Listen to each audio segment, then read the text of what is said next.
guys, welcome to my YouTube channel and welcome to another new video.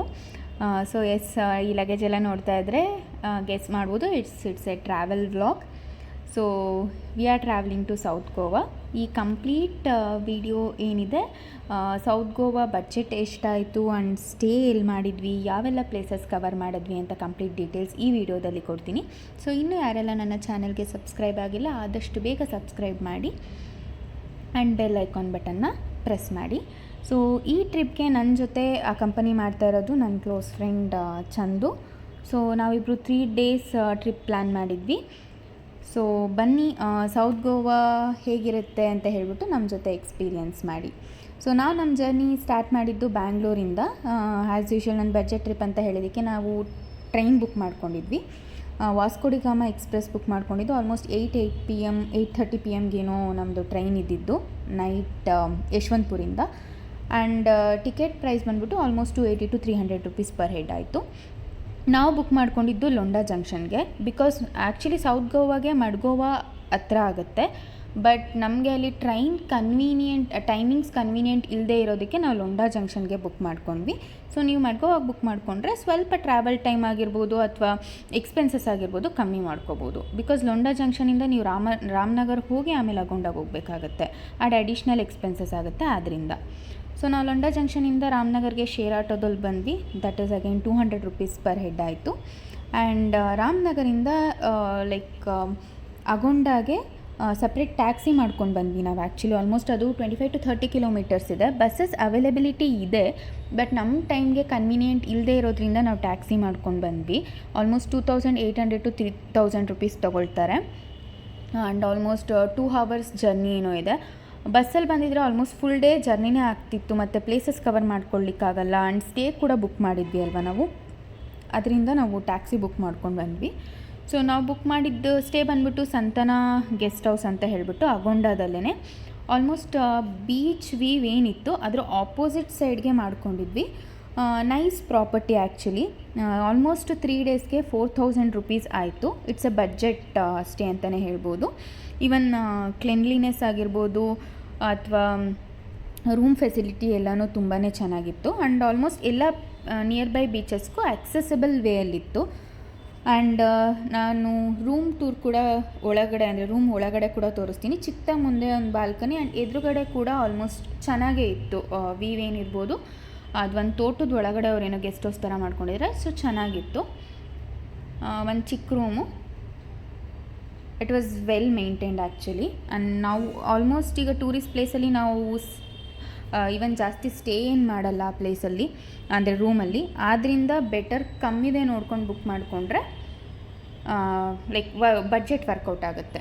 So ನಾವು ನಾನು as usual ಹೇಳ್ದಂಗೆ ನಾವು book ಮಾಡಿ stay ಎಲ್ಲದಕ್ಕೂ ಆಲ್ಮೋಸ್ಟ್ ಆಕ್ಸೆಸಿಬಲ್ ಇತ್ತು. ನಮ್ಮ ಸ್ಟೇ ಎದುರುಗಡೆನೇ ಒಂದು ಕೆಫೆ ಇತ್ತು, ಅಲ್ಲೇ ಲೈಟಾಗಿ ಬ್ರೇಕ್ಫಾಸ್ಟ್ ಮುಗಿಸ್ಕೊಂಡ್ಬಿಟ್ಟು ನಾವು ಯಾವುದಾದ್ರೂ ನಿಯರ್ ಬೈ ಎನಿಹೋ ಅಗೊಂಡ ಬೀಚ್ ಎದುರುಗಡೆನೇ ಮಾಡಿದ್ರಿಂದ ಅಷ್ಟೇ ಅಗೊಂಡ ಬೀಚ್ಗೆ ಫಸ್ಟ್ ಹೋಗಿಬಿಡೋಣ, ಟಯರ್ಡ್ ಬೇರೆ ಆಗಿತ್ತಲ್ವ ಜರ್ನಿ ಮಾಡಿ. ಸೊ ಹೋಗೋಣ ಅಂತ ಹೇಳಿಬಿಟ್ಟು ಬೇಗ ಬ್ರೇಕ್ಫಾಸ್ಟ್ ಮುಗಿಸ್ಕೊಂಡು ನಾವು ಹೊರಟ್ವಿ.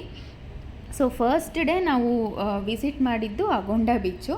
ಸೊ ನಾವು ಈ ಬೀಚ್ಗೆ ಆ್ಯಕ್ಚುಲಿ ಒಂದು ಬೀಚಿಗೆ ಸ್ಯಾರಿ ಲುಕ್ಕಲ್ಲಿ ಫೋಟೋಸ್ ತೊಗೋಬೇಕು ಅಂತಲೇ ಪ್ಲ್ಯಾನ್ ಮಾಡಿದ್ವಿ. ಆದ್ದರಿಂದ ಪ್ಲ್ಯಾನ್ ಮಾಡಿಕೊಂಡು ಸ್ಯಾರಿ ತೊಗೊಂಡು ಹೋಗಿದ್ವಿ. ಸೊ ಆಲ್ಮೋಸ್ಟ್ ಬೀಚಿಗೆ ಹೋಗ್ಬಿಟ್ಟು ಫೋಟೋಸು ವೀಡಿಯೋಸ್ ಎಲ್ಲ ತೊಗೊಂಡು, ಈವನ್ ವ್ಯೂ ಕೂಡ ಚೆನ್ನಾಗಿತ್ತು. ಸನ್ಸೆಟ್ ಟೈಮಿಗೆ ನಾವು ಕರೆಕ್ಟಾಗಿ ಹೋಗಿದ್ರಿಂದ ಸನ್ಸೆಟ್ ಕೂಡ ನೋಡಲಿಕ್ಕಾಯ್ತಲ್ಲಿ.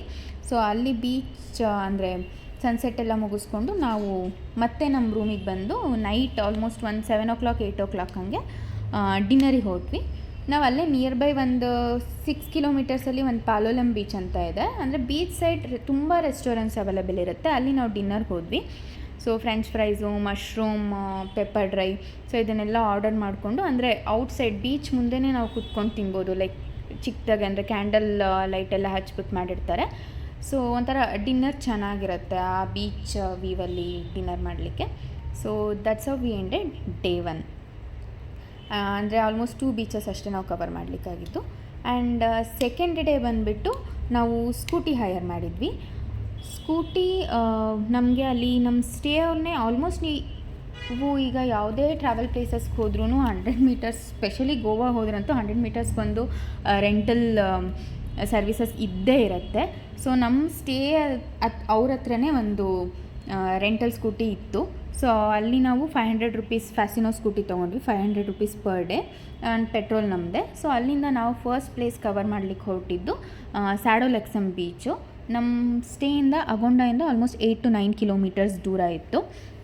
Actually it's a normal bridge, but view ಅಂತೂ ತುಂಬಾ ಚೆನ್ನಾಗಿದೆ ಆ್ಯಂಡ್ ರೈಡ್ ಕೂಡ ತುಂಬ ಚೆನ್ನಾಗಿರುತ್ತೆ. ಎಸ್ಪೆಷಲಿ ಸೌತ್ ಗೋವಾದಲ್ಲಿ ಟ್ರಾಫಿಕ್ಕು ಸ್ವಲ್ಪ ಕಮ್ಮಿ ಇರೋದ್ರಿಂದ, ಕ್ರೌಡ್ ಸ್ವಲ್ಪ ಕಮ್ಮಿ ಇರೋದ್ರಿಂದ ರೈಡ್ ತುಂಬಾ ಚೆನ್ನಾಗಿ ಅನಿಸುತ್ತೆ. ಆ್ಯಂಡ್ ಆ ನೀರಲ್ಲಿ ಸ್ವಲ್ಪ ಬೋಟಿಂಗು ಅವೈಲೇಬಲ್ ಇತ್ತು, ಬಟ್ ನಾವು ಕೆಳಗೆ ಇಳಿದೋಗಲಿಲ್ಲ, ನೆಕ್ಸ್ಟ್ ಪ್ಲೇಸ್ ಕವರ್ ಮಾಡ್ಕೊಳ್ಳೋಣ ಅಂತ ಹೊರಟ್ಬಿಟ್ವಿ. So this is Sadolxem bridge. So ಇದಾದಮೇಲೆ ನಾವು ಸೆಕೆಂಡ್ ಪ್ಲೇಸ್ ಕವರ್ ಮಾಡಲಿಕ್ಕೆ ಹೊರಟಿದ್ದು ಒಂದು ವಾಟರ್ ಫಾಲ್ಸು. ಅಗೇನ್ ಸ್ಯಾಡೋಲೆಕ್ಸಮ್ ಬ್ರಿಡ್ಜಿಂದ ಅದು ಒಂದು 5 to 6 ಕಿಲೋಮೀಟರ್ಸ್ ಇದೆ. ಅಂದರೆ ಅಗೊಂಡಾಯಿಂದ ಆಲ್ಮೋಸ್ಟ್ ಒಂದು 15 ಕಿಲೋಮೀಟರ್ಸ್ ದೂರ ಇದೆ. ನಾನು ಆಗಲೇ ಹೇಳ್ದಂಗೆ ರೈಡ್ ಮಾತ್ರ ತುಂಬಾ ಚೆನ್ನಾಗಿರುತ್ತೆ. ಆ್ಯಂಡ್ ಲೈಕ್ ಆಲ್ಮೋಸ್ಟ್ ನೀವು ಒಂದು ಐಡಿಯಲ್ ಮಂತಲ್ಲಿ ಏನಾದರೂ ನೀವು ಪ್ಲ್ಯಾನ್ ಮಾಡಿಕೊಂಡ್ರೆ ಮಾತ್ರ ಕೂಲಾಗಿರುತ್ತೆ ವೆದರು, ತುಂಬ ಚೆನ್ನಾಗಿ ಅನಿಸುತ್ತೆ, ಸ್ಪೆಷಲಿ 2 ವೀಲರ್ಸಲ್ಲಿ. ಸೊ ನಾವಿಲ್ಲಿ ಒಂದು ವಾಟರ್ ಫಾಲ್ಸ್ಗೆ ಹೋಗಿದ್ವಿ. ಸಿನ್ಸ್ ನಾವು ವೀಕ್ ಡೇಸ್ ಟ್ರಾವೆಲ್ ಮಾಡಿದ್ರಿಂದ ಎಲ್ಲ ಪ್ಲೇಸಲ್ಲೂ ಆಲ್ಮೋಸ್ಟ್ ಕ್ರೌಡ್ ತುಂಬಾ ಕಮ್ಮಿ ಇತ್ತು. ಈ ವಾಟರ್ ಫಾಲ್ ಕೂಡ ತುಂಬ ಚೆನ್ನಾಗಿದೆ, ವ್ಯೂ ಚೆನ್ನಾಗಿದೆ, ಈವನ್ ವಾಟರ್ ಫ್ಲೋ ಚೆನ್ನಾಗಿದೆ, ವಾಟರ್ ತುಂಬಾ ಕ್ಲೀನಾಗಿತ್ತು.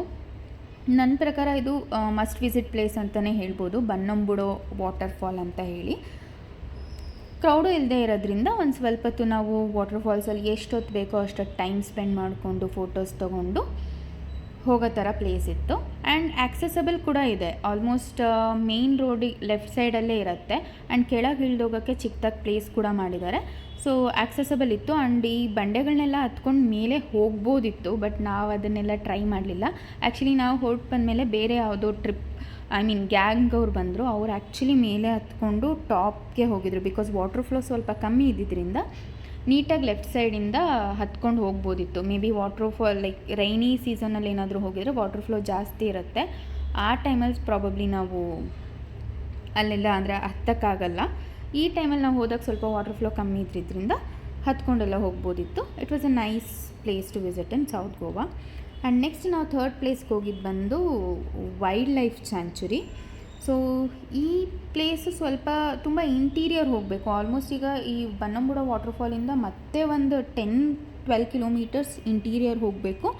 ಅಗೇನ್ ಇದು ವೈಲ್ಡ್ ಲೈಫ್ ಸ್ಯಾಂಚುರಿ ಆಗಿರೋದ್ರಿಂದ ರೈಡ್ ಮಾತ್ರ ತುಂಬಾ ಚೆನ್ನಾಗಿತ್ತು. ಬಟ್ ರಿಗಾರ್ಡಿಂಗ್ ಅನಿಮಲ್ಸ್ ಬಗ್ಗೆ ಹೇಳಬೇಕು ಅಂತಂದರೆ ಅಷ್ಟೇನು ವರ್ತ್ ಅನಿಸಿಲ್ಲ ನಮಗೆ. ಸೊ ಆ್ಯಂಡ್ ಮೋರ್ ಓವರ್ ಅಷ್ಟು ಸೇಫು ಇದೆ ಅಂತಲೂ ಅನಿಸಲಿಲ್ಲ, ಬಿಕಾಸ್ ಗರ್ಲ್ಸೇ ಹೋಗಿದ್ರಿಂದ ಅಷ್ಟು ಸೇಫ್ ಅಂತಲೂ ಅನಿಸಲ್ಲ. But you can just try. So ಈ ಪ್ಲೇಸ್ ನಾವು ಮುಗಿಸ್ಕೊಂಡು ಬಂದುಬಿಟ್ಟು ಸೆಕೆಂಡ್ ಡೇ ನಾವು ಎಂಡ್ ಮಾಡಿದ್ದು ಒಂದು ಅಗೊಂಡಾ ಬೀಚ್ ರೆಸಾರ್ಟ್ ಅಂತ ಇತ್ತು ಅಲ್ಲೇ ನಿಯರ್ ಬೈ. ಸೊ ಅಲ್ಲಿ ನಾವು ಅಗೇನ್ ಬೀಚ್ ವ್ಯೂ ಇದಕ್ಕೆ ಡಿನ್ನರ್ಗೆ ಹೋದ್ವಿ. So that is how we ended our second day. So ಅಲ್ಲಿ ಸ್ವಲ್ಪ ಡಿನ್ನರ್ ಎಲ್ಲ ಮುಗಿಸ್ಕೊಂಡು ಆಮೇಲೆ ಲೈಕ್ ಡೆಸರ್ಟ್ಸು ಇದೆಲ್ಲ ತಿಂದ್ಕೊಂಡು ನಾವು ನಮ್ಮ ಸ್ಟೇಗೆ ವಾಪಸ್ ಬಂದ್ವಿ. ಸೊ ನೆಕ್ಸ್ಟ್ ನಾವು ಥರ್ಡ್ ಡೇ ಸ್ಟಾರ್ಟ್ ಮಾಡಿದ್ದು ಅದೇ ಸ್ಕೂಟಿಲೇ ನಾವು 2 ಡೇಸ್ಗೆ ರೆಂಟಲ್ ಅಂತ ಹೇಳಿ ತೊಗೊಂಬಿಟ್ಟಿದ್ವಿ. ಸೊ ಥರ್ಡ್ ಡೇ ನಾವು ಸ್ಟಾರ್ಟ್ ಮಾಡಿದ್ದು ಬಟರ್ಫ್ಲೈ ಬೀಚಿಂದ. ಆ್ಯಕ್ಚುಲಿ ಸನ್ರೈಸ್ಗೆ ಹೋಗಬೇಕು ಅಂತ ಪ್ಲ್ಯಾನ್ ಮಾಡಿದ್ದು, ಬಟ್ ನಮಗೆ ಬೇಗ ಎದ್ದು ಹೋಗ್ಲಿಕ್ಕೆ ಆಗಲಿಲ್ಲ. ಅದಕ್ಕೆ ಆಲ್ಮೋಸ್ಟ್ ಅಂದರೆ ನಾವು ನಮ್ಮ ಸ್ಟೇಯಿಂದ ಜಸ್ಟ್ 5-6 ಕಿಲೋಮೀಟರ್ಸ್, ಅಂದರೆ ಅಗೊಂಡಾಯಿಂದ ಒಂದು 5-6 ಕಿಲೋಮೀಟರ್ಸ್ ಅಷ್ಟೇ ಇತ್ತು. ಬಟ್ ನಾವು ಸನ್ರೈಸ್ಗೆ ಹೋಗೋಕ್ಕಾಗಿಲ್ಲ. ಹೋದ್ವಿ. Like it was a nice place actually. Almost off road ಎಕ್ಸ್ಪೀರಿಯನ್ಸೇ ಆಯಿತು. ಒಂದು 5-6 ಕಿಲೋಮೀಟರ್ಸ್ ಆದಮೇಲೆ ಒಂದು 2 ಕಿಲೋಮೀಟರ್ಸ್ ಆಫ್ ರೋಡಲ್ಲಿ ಹೋಗ್ಬೋದು 2 ವೀಲರಲ್ಲಿ. ಅದಾದಮೇಲೆ ಜೀಪ್ ಅವೈಲಬಿಲಿಟಿ ಅಥವಾ ನಡ್ಕೊಂಡು ಹೋಗ್ಬೋದು, 2 ಆಪ್ಷನ್ ಇದೆ. ತುಂಬಾ ಅಂದರೆ ಬಿಸಿಲು ಇರುತ್ತೆ ಮತ್ತು ಆ ರೋಡು ಸ್ವಲ್ಪ ಆ ಥರ ಇದ್ದಿದ್ದರಿಂದ ನಾವು ನಡ್ಕೊಂಡು ಹೋಗೋಕ್ಕೆ ತುಂಬ ಟಯರ್ಡ್ ಆಗುತ್ತೆ ಅಂತ ಹೇಳಿಬಿಟ್ಟು ಜೀಪೇ ತೊಗೊಂಡ್ವಿ. ಬಿಕಾಸ್ ಜೀಪ್ ಬಂದುಬಿಟ್ಟು 250 ರುಪೀಸ್ ಪರ್ ಹೆಡ್ ಇತ್ತು. ಅಂದರೆ ಅವರೇ ಕರ್ಕೊಂಡು ಹೋಗ್ತಾರೆ, ಕರ್ಕೊಂಬರ್ತಾರೆ. ಆ್ಯಂಡ್ ಈವನ್ ಟೈಮ್ ಲಿಮಿಟ್ ಕೂಡ ಏನಿರಲಿಲ್ಲ. ಸೊ ಅದರಿಂದ ನಾವು ಬೆಟರ್ ಜೀಪಲ್ಲೇ ಹೋಗಿಬಿಡೋಣ ಅಂತ ಹೇಳಿ ಜೀಪ್ನೇ ತೊಗೊಂಡ್ವಿ. ಅಗೇನ್ ಈಗ ಚಿಕ್ಕಮಂಗ್ಳೂರು ಈ ಸೈಡೆಲ್ಲ ಹೋದರೆ ಆಫ್ ರೋಡ್ ಎಕ್ಸ್ಪೀರಿಯೆನ್ಸ್ ಮಾಡ್ಬೋದಲ್ಲ, ಸೇಮ್ ಆಲ್ಮೋಸ್ಟ್ ಹಾಗೆ ಇತ್ತು. ಮಳೆ ಏನು ಬಂದಿರಲಿಲ್ಲ, but maybe due to ಆ ಬೀಚ್ದು ನೀರೋ ಏನೋ ಗೊತ್ತಿಲ್ಲ, ರೋಡ್ ಮಾತ್ರ ತುಂಬ ಕೆಟ್ಟದಾಗಿತ್ತು. ಇದರಲ್ಲಿ ನಾವು 2 ವೀಲರಲ್ಲಾಗಲಿ ನಡ್ಕೊಂಡು ಹೋಗೋಕ್ಕಾಗಲಿ ಅಂದರೆ ನಮಗೆ ಸ್ವಲ್ಪನೇ ಕಷ್ಟ ಆಗ್ತಾಯಿತ್ತು. ಬೆಟರ್ ನಾವು ಅದೇ ಸ್ಪಾಟ್ ರೀಚ್ ಆದಮೇಲೆ ಅಂದ್ಕೊಂಡ್ವಿ ಬೆಟರ್ ನಾವು ಜೀಪ್ನ ಚೂಸ್ ಮಾಡಿದ್ದು ಅಂತ ಹೇಳಿಬಿಟ್ಟು. ಸೊ ಇಷ್ಟೆಲ್ಲ ಟ್ರಾವೆಲ್ ಮಾಡ್ಕೊಂಡು ಹೋಗಿ ಬಟರ್ಫ್ಲೈ ಬೀಚ್ ವರ್ತ್ ಇದೆಯಾ ಇಲ್ವಾ ಅಂತ ಹೇಳಿಬಿಟ್ಟು ಮುಂದೆ ವೀಡಿಯೋದಲ್ಲಿ ನೀವೇ ನೋಡಿ. ಬಿಕಾಸ್ ಆಲ್ಮೋಸ್ಟ್ ಒಂದು ಸ್ವಲ್ಪ ದೂರ ವಾಕ್ ಮಾಡಬೇಕು, 2 ವೀಲರಲ್ಲಿ ರೈಡ್ ಬರಬೇಕು, ಆಮೇಲೆ ಜೀಪ್ನ ರೆಂಟ್ ಮಾಡಬೇಕು. ಸೊ ಇಷ್ಟೆಲ್ಲ ಅದಾದಮೇಲೆ ಒಂದು ಸ್ಪಾಟಲ್ಲಿ ಜೀಪ್ ಕೂಡ ಎಂಡ್ ಆಗುತ್ತೆ. ಅಲ್ಲಿಂದ ಮತ್ತೆ ಒಂದು 10 ಮಿನಿಟ್ಸ್ ಕೆಳಗಡೆ ನಡ್ಕೊಂಡು ಹೋಗಬೇಕು. ನಡ್ಕೊಂಡು ಹೋಗೋದು ಕೂಡ ಏನು ರೋಡ್ ಚೆನ್ನಾಗಿಲ್ಲ, ಆಲ್ಮೋಸ್ಟ್ ಕಲ್ಲು ಬೆಟ್ಟ ಗುಡ್ಡ ಈ ಥರನೇ ಇದೆ. ಸೊ ಅದ್ರ ಮಧ್ಯೆ ಎಲ್ಲ ನಡ್ಕೊಂಡು ಹೋಗಬೇಕು. ಸೊ ಇಷ್ಟೆಲ್ಲ ಹೋದ್ಮೇಲೆ ನಮಗೆ ಬಟರ್ಫ್ಲೈ ಬೀಚ್ ಅನಿಸಿದ್ದು ವರ್ತ್ ವಿಸಿಟಿಂಗ್ ಅಂತ ಹೇಳಿ. ಬಿಕಾಸ್ ಆ ವೀವ್ ಏನಿದೆ ಅಥವಾ ಲೈಕ್ ಆ ಬೀಚ್ ಏನಿದೆ ತುಂಬಾ ಅಂದರೆ ಸೂತಿಂಗ್ ಪ್ಲೆಸೆಂಟಾಗಿ ಅಂತ ಅನ್ನಿಸ್ತು. ಆ್ಯಂಡ್ ಆ್ಯಸ್ ಯೂಶ್ವಲ್ ನಾವು ಹೋಗಿದ್ದು ವೀಕ್ ಡೇ ಆಗಿದ್ದರಿಂದ ಕ್ರೌಡ್ ಕೂಡ ಕಮ್ಮಿ ಇದ್ದಿದ್ದರಿಂದ ನಮಗೊಂಥರ ತುಂಬ ಪ್ಲೆಸೆಂಟಾಗಿ ಅನ್ನಿಸ್ತು. ಸೊ ಅಲ್ಲಿ ನಿಮಗೆ ಬೋಟ್ ರೈಡಿಂಗ್ ಕೂಡ ಇರುತ್ತೆ. ಸೊ ಬೋಟ್ ರೈಡಿಂಗ್ ಅಗೇನ್ ನೀವು ಬಾರ್ಗೈನ್ ಮಾಡ್ಕೊಬೋದು. 1800 rupees, 1000 rupees to 1200 rupees per ride ತೊಗೊಳ್ತಾರೆ. ಆಲ್ಮೋಸ್ಟ್ 1 ಅವರ್ ರೈಡ್ ಕರ್ಕೊಂಡು ಹೋಗ್ತಾರೆ ಆ ಬೀಚ್ ಒಳಗಡೆ. ಸೊ ಇದರಲ್ಲಿ ಅಂದರೆ ಅವರು ಹೆಂಗೆ ಎಕ್ಸ್ಪ್ಲೈನ್ ಮಾಡ್ತಾರೆ ಅಂತಂದರೆ ಸುಮಾರಷ್ಟು ಪ್ಲೇಸ್ ಇದೆ, ಎಲ್ಲನೂ ತೋರಿಸ್ತೀವಿ ಅಂತ ಹೇಳಿ ಎಕ್ಸ್ಪ್ಲೈನ್ ಮಾಡ್ತಾರೆ. ಬಟ್ ಎಲ್ಲನೂ ಆ ಬೀಚ್ ಒಳಗಡೆ ಒಂದೊಂದು ಪಾರ್ಟ್ ಇರೋದ್ರಿಂದ ಓಕೆ ಇಷ್ಟೇನಾ ಅಂತ ಅನಿಸುತ್ತೆ. ಬಟ್ ನಾನು ಹೇಳಿದ್ದೆ ಅಂದರೆ ಬೀಚ್ ತುಂಬ ಚೆನ್ನಾಗಿತ್ತು, ಸೀನರಿ ತುಂಬ ಚೆನ್ನಾಗಿತ್ತು, ಎನ್ವಿರಾನ್ಮೆಂಟು ತುಂಬ ಚೆನ್ನಾಗಿದ್ದರಿಂದ ನಮಗೆ okay it is worth paying 1200 ಅಂತ ಅನ್ನಿಸ್ತು. ಸೊ ಇಲ್ಲಿ ಕೆಲವೊಂದು ಸ್ಪಾಟ್ ಅವ್ರು ತೋರಿಸೋದೇನು ಅಂತಂದರೆ ಇಲ್ಲಿ ಫಸ್ಟ್ ನೋಡ್ಬೋದು ಈ ರಾಕು ಆಲ್ಮೋಸ್ಟ್ ಫೂಟ್ ಶೇಪಲ್ಲಿದೆ. ಸೊ ಅದಕ್ಕೆ ಅದನ್ನು ಫೂಟ್ ರಾಕ್ ಅಂತ ಹೇಳ್ತಾರೆ. ಇದೇ ಫಸ್ಟ್ ಪ್ಲೇಸು. ಸೊ ಅಲ್ಲೇ ನಾವು ಆನ್ ದ ವೇ ಪಾಸ್ ಹಾಕ್ತಾನೆ ಫಸ್ಟ್ ಪ್ಲೇಸ್ ಇದು ಸಿಗುತ್ತೆ. ಅಂದರೆ ಅವ್ರು ನಮ್ಮ ಜೊತೆ ಯಾರು ಬಂದಿರ್ತಾರೆ ಅವರೇ ಫೋಟೋಸು ಎಲ್ಲ ಕ್ಲಿಕ್ ಮಾಡಿಕೊಡ್ತಾರೆ ನಮಗೆ ಬೇಕು ಅಂತಂದರೆ, ಮತ್ತು ಅವ್ರ ಇನ್ಫಾರ್ಮೇಷನ್ ಕೂಡ ಪಾಸ್ ಮಾಡ್ತಾರೆ. ಆ್ಯಂಡ್ ನಾವಿಲ್ಲಿ ರೈಟ್ ಸೈಡಲ್ಲಿ ಏನು ನೋಡ್ತಾ ಇದ್ದೀವಿ ಇದೇ ಹನಿಮೂನ್ ಬೀಚ್. ಅಂದರೆ ಈ ಬಟರ್ಫ್ಲೈ ಬೀಚಲ್ಲೇ ಒಂದು ರೈಟ್ ಕಾರ್ನರಲ್ಲಿ ಇದನ್ನು ಹನಿಮೂನ್ ಬೀಚ್ ಥರ ಮಾಡ್ಕೊಂಡಿದ್ದಾರೆ. ಬಿಕಾಸ್ ಅಲ್ಲಿ ಹಟ್ಸ್ ಇದೆ ಸ್ಟೇ ಮಾಡಲಿಕ್ಕೆ, ಅದಕ್ಕೆ ಆ ಥರ ಕರೀತಾರಂತೆ. ಆ್ಯಂಡ್ ಇನ್ನೊಂದು ಸ್ವಲ್ಪ ಮುಂದೆ ಹೋದರೆ ಇದು ಟರ್ಟಲ್ ರಾಕ್. ಅಂದರೆ ತುಂಬ ಚೆನ್ನಾಗಿ ಅನಿಸುತ್ತೆ, ಅದು ಆಲ್ಮೋಸ್ಟ್ ಟರ್ಟಲ್ ಶೇಪಲ್ಲೇ ಇದೆ. ನೀರು ಮತ್ತು ಆ ಬೆಟ್ಟಗಳ ಮಧ್ಯೆ ಇದನ್ನೆಲ್ಲ ನೋಡೋದಕ್ಕೆ ತುಂಬ ಚೆನ್ನಾಗಿ ಅನಿಸುತ್ತೆ. ಆ್ಯಂಡ್ ಅಗೇನ್ ಅಷ್ಟೇ ಒಂದು 30 ಮಿನಿಟ್ಸ್ ರೈಡ್ ಕರ್ಕೊಂಡೋಗಿ ಆಮೇಲೆ ಮತ್ತೆ ವಾಪಸ್ 30 ಮಿನಿಟ್ಸ್ ಕರ್ಕೊಂಡು ಬರ್ತಾರೆ. ಸೊ ಈ ಒಂದು ಬೀಚ್ನ ಬಟರ್ಫ್ಲೈ ಬೀಚ್ ಅಂತ ಯಾಕೆ ಕರೀತಾರೆ ಅಂತಂದರೆ ನೀವು ನೋಡ್ಬೋದು ವಿಡಿಯೋದಲ್ಲಿ, ಬಿಕಾಸ್ ಆಫ್ ಇಟ್ಸ್ ಶೇಪ್. ಆ ಬೆಟ್ಟಗಳೇನಿದೆ ಆಲ್ಮೋಸ್ಟ್ ಬಟರ್ಫ್ಲೈ ವಿಂಗ್ಸ್ ಥರನೇ ಇದೆ, ಅದಕ್ಕೆ ಈ ಬೀಚ್ನ ಬಟರ್ಫ್ಲೈ ಬೀಚ್ ಅಂತ ಕರೀತಾರೆ. ಆ್ಯಂಡ್ ನನ್ನ ಚಾನಲ್ ನೇಮ್ ಬಟರ್ಫ್ಲೈ ಆಗಿರೋದ್ರಿಂದ so butterfly beach must visit place ಅಂತಲೇ ಹೇಳ್ಬೋದು. ಅದಕ್ಕೆ ಈವನ್ ನಾವು ಕೂಡ ಹೋಗಿದ್ದು. But it is 100% must visit ನಮ್ಮ ಒಪಿನಿಯನ್ ಪ್ರಕಾರ.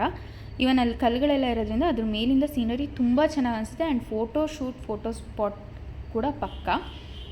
ಆ್ಯಂಡ್ ನೆಕ್ಸ್ಟ್ ನಾವು ಹೋಗಿದ್ದು ಅಲ್ಲಿಂದ ಪ್ಯಾಲೋಲಿಮ್ ಬೀಚು. ಆಲ್ಮೋಸ್ಟ್ ಅದೇಗೇನು ಒಂದು 10-12 ಕಿಲೋಮೀಟರ್ಸು. ಅಲ್ಲಿ ನಾವು ಒಂದು ಲಂಚಿಗೆ ಹೋಗಿದ್ವಿ. ಸೊ ತುಂಬ ಬಿಸಿಲಿದ್ದರಿಂದ ಸ್ವಲ್ಪ ತಲ್ಲೇ ಲಂಚ್ ಮಾಡಿಕೊಂಡು ಆಮೇಲೆ ನೆಕ್ಸ್ಟು ನಾವು ಪ್ಲೇಸ್ಗೆ ಹೋಗಿದ್ದು. ಅಲ್ಲಿಂದ ಒಂದು 5 ಕಿಲೋಮೀಟರ್ಸು, ಅಂದರೆ ನಮ್ಮ ಅಗೊಂಡ ಸ್ಟೇಯಿಂದ ಒಂದು 15 ಕಿಲೋಮೀಟರ್ಸು. ಸೊ ಹೋಗಿದ್ದು ಕಾಬೋದಿರಾಮ ಫೋರ್ಟು. ಇಲ್ಲಿ ನಿಮಗೆ ಈ ಕಾಬೋದಿರಾಮ ಫೋರ್ಟಲ್ಲಿ ಫೋರ್ಟ್ ಕೂಡ ಇದೆ, ಇವನ್ ಕಾಬೋದಿರಾಮ ಚರ್ಚ್ ಕೂಡ ಇದೆ. ಆ್ಯಂಡ್ ಅಗೇನ್ ಸ್ವಲ್ಪ ಹಿಂದೆ ಹೋದರೆ ಒಂದು ಬೀಚ್ ಕೂಡ ಇದೆ. ಆಲ್ಮೋಸ್ಟ್ 3 in 1 ಥರ ಆಗುತ್ತೆ ಅಂತ ಹೇಳಿ. ಇವನ್ ದೂರ 15 to 18 ಕಿಲೋಮೀಟರ್ಸ್ ಆದರೂ ನಾವು ಈ ಒಂದು ಪ್ಲೇಸ್ನ ಹೋಗಬೇಕು ಅಂತ ಪ್ಲ್ಯಾನ್ ಮಾಡಿದ್ವಿ. But trust me it's A must visiting place ಅಂತಲೇ ಹೇಳ್ಬೋದು ಸೌತ್ ಗೋವಾದಲ್ಲಿ. ಬಿಕಾಸ್ ಫೋಟೋ ಸ್ಪಾಟ್ಗೂ ತುಂಬ ಚೆನ್ನಾಗಿದೆ. ಆ್ಯಂಡ್ ಸುಮಾರು ಕಡೆ ಈ ಥರ ಫೋಟೋಶೂಟ್ ಸ್ಪಾಟ್ಸ್ ಮಾಡಿದ್ದಾರೆ. ಆ್ಯಂಡ್ ಮೇಲೆಯಿಂದ ಸ್ವಲ್ಪ ಕೆಳಗೆ ಇಳಿದು ಹೋಗಬೇಕು ಆ ಬೀಚಿಗೆ. ಪೆಬಲ್ ಬೀಚ್ ಅಂತ ಹೇಳಿ ಆ ಬೀಚ್ ಹೆಸರು. ಮಾತ್ರ ತುಂಬಾ ಚೆನ್ನಾಗಿ ಅನಿಸುತ್ತೆ ಸೀನರಿ. ಈವನ್ ಫೋಟೋಸ್ ಆಗಿರ್ಬೋದು ಅಲ್ಲಿ ತುಂಬಾ ಚೆನ್ನಾಗಿ ಬರುತ್ತೆ. So better not to miss this place. So ಇದು ನಮ್ಮದು 3rd day last place. So that is end of 3rd day. So ಇಷ್ಟು ನಮ್ಮದು ಗೋವಾ 3 days ಜರ್ನಿ ಏನಿತ್ತು ಆಲ್ಮೋಸ್ಟ್ ನಿಮಗೆ ಎಲ್ಲ ಡೀಟೇಲ್ಸು ಕೊಟ್ಟಿದ್ದೀನಿ ಅಂತ ಅಂದ್ಕೊತೀನಿ. ಆ್ಯಂಡ್ ನಮಗೆ ರಿಟರ್ನ್ ನಾವು ಬುಕ್ ಮಾಡಿಕೊಂಡಿದ್ದು ಸ್ಲೀಪರ್ ಬಸ್ 1800 ರುಪೀಸ್ ಏನೋ ಆಯಿತು ಪರ್ ಸೀಟ್ಗೆ. ಅಲ್ಲೇ ಅಗೊಂಡೆಯಿಂದ ಸ್ವಲ್ಪ ದೂರ ನಿಯರ್ ಬೈ ಪಿಕಪ್ ಪ್ಲೇಸ್ಗೆ ನಾವು ಬುಕ್ ಮಾಡ್ಕೊಂಡಿದ್ದು, ಕ್ಯಾನಕೋನ ಅಂತ ಹೇಳಿಬಿಟ್ಟು. ಆ್ಯಂಡ್ ಡ್ರಾಪ್ ಡೆಸ್ಟಿನೇಷನ್ ಯಶವಂತಪುರ ತೊಗೊಂಡಿದ್ವಿ. 10 ಗಂಟೆಗೆ ಇದ್ದಿದ್ದು, ನೆಕ್ಸ್ಟ್ ಡೇ 8 o'clock ರೀಚ್ ಇತ್ತು. So it was all about 3 days trip, like south Goa trip. Budget actually ಇದನ್ನು ಬಡ್ಜೆಟ್ ಟ್ರಿಪ್ ಅಂತಲೇ ಹೇಳ್ಬೋದು. ಸೊ ಇನ್ನೂ ಏನಾದರೂ ಡೌಟ್ಸ್ ಅಥವಾ ಏನಾದರೂ ಇನ್ಫಾರ್ಮೇಷನ್ ಬೇಕು ಅಂತಂದರೆ ಪ್ಲೀಸ್ ಕಮೆಂಟ್ ಮಾಡಿ, ಸೊ ದಟ್ ನಾನು ರಿಪ್ಲೈ ಮಾಡ್ತೀನಿ. So that's it. Until next time, bye bye Goa. Thank you for watching.